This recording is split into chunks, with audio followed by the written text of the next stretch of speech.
Alam mo ba, ang Hershey Company ay itinatag noong 1894 sa Estados Unidos ni Milton S. Hershey. Layunin niya na gawing abot kaya at dekalidad ang tsokolate para sa lahat.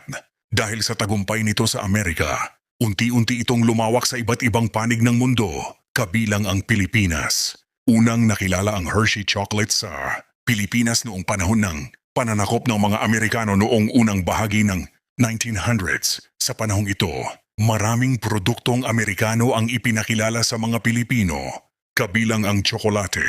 Ang Hershey Bars ay naging bahagi ng rasyon ng mga sundalong Amerikano at kalaunan ay nakilala rin ng mga lokal bilang masarap, matamis, at kakaibang tsokolate kumpara sa mga tradisyonal na kakanin.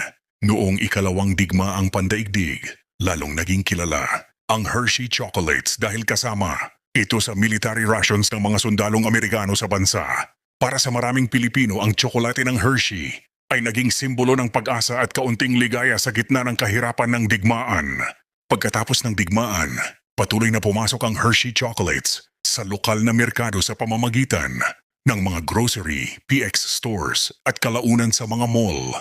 Sa paglipas ng panahon, naging paborito ito bilang pasalubong, regalo at panghimagas, lalo na tuwing Pasko, Valentine's Day at espesyal na okasyon. Sa modernong panahon, ang Hershey Chocolates ay madaling mabili sa buong Pilipinas at may iba't ibang anyo tulad ng chocolate bars, kisses, syrups at baking products. Naging bahagi na rin ito ng kulturang Pilipino.